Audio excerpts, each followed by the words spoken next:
Adjust that angle. Change your ISO. Are we sure we want that skit there?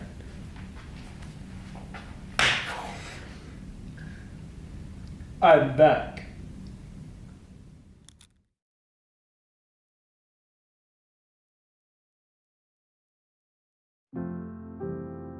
I was thrilled to hear it, honestly. A prom? It was like a whole new level of litness, the likes a middle schooler had never seen. There were some immediate fears, of course.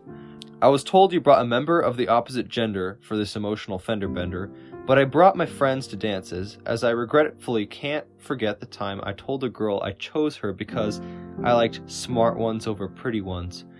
Way to go, Sasha.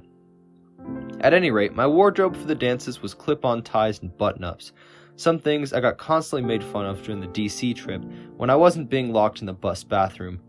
If I intended to make a mockery of myself this time, I'd probably prefer to achieve it through my dancing rather than my dress. I got a nice blazer that I'd use for years to come, though with my frail freshman bod, I looked more like Bill Nye the Science Guy rather than a swole Mr. Butcher. I somehow had the relative attractiveness to have a girl ask me out, so I never had to ask anyone out myself.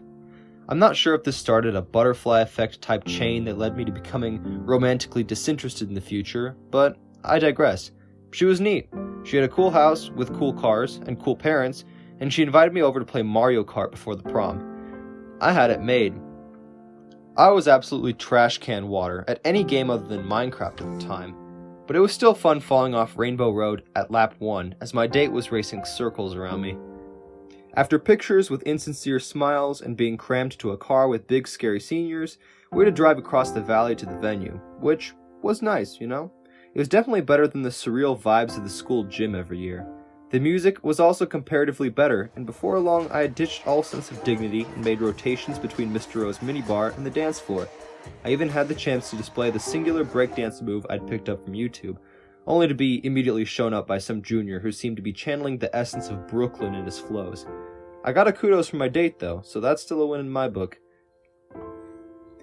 Now see, I have an odd relationship with dance pictures. It seems that as soon as they're taken, you kind of hide them away in pockets and then in boxes or folders, and then you experience 100 years worth of cringe when you rediscover the swollen, cowlicked pictures of you in moronic poses among the pathetic middle school track portraits. Who knows where those pictures of that night really went, though I hope to this day I never find them. As the playlist of marginally outdated songs went through the night, I sort of lost myself in the vibe. You know, I think TikTok dances are pretty lame, but given how I broke it down back then, I'm not sure if I can say anything. The slow dances were awkward as always, sure, but with enough Altoids to freeze the Middle East in my pocket, I could at least make decent conversation about, I don't know, like cats or something. There's only so much you can say when you're engaged in the zombie cuffle shuffle. Before I knew it, the night was over, and while my date offered me to drive home, I decided to go with my parents so I could tell them how much fun I had, because the truth is, I had a lot. I guess the fact that I'm remembering this right now instead of having it lost in my constantly distracted brain really says something. So, now I'm here again, prepping for another prom. I've always had fun there, and while it isn't a crazy block party with naughty stories likened to Superbad, after all, here are all the parties I was being invited to. Anyways, if there's anything to take away from this absurd monologue from an 18-year-old dissatisfied senior who takes pleasure in destroying kids in Apex Legends, is that if you are worried, you are overthinking it. Also, if you aren't coming, tell me how the other party was. The point is, have fun guys and buy tickets. We have the dopest venue Caprock has ever had, and it'd be lame if you missed it. I better see you there. See ya.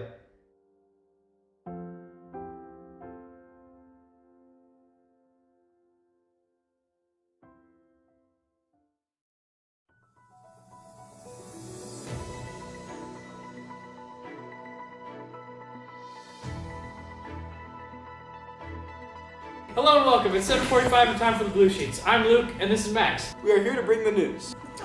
Starting us off, today after school, there's a student council meeting in Miss Bannister's room. There's tutoring tomorrow and Wednesday if you're interested after school. Next Thursday is History Day. Show up in your most historically accurate costume. If costuming isn't your style, you can still don your favorite spirit wear. After school Thursday, there's Guitar Club in Mr. Rash's room.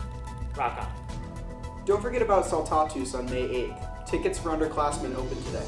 Finally, mark your calendars. Our theater class is showing the production of Willow Wonky in the College Tour at Fellowship Church in early May. The play will be on May 7th at 6:30 p.m. and on the 8th at 10 a.m. Tickets are free. That's the scoop.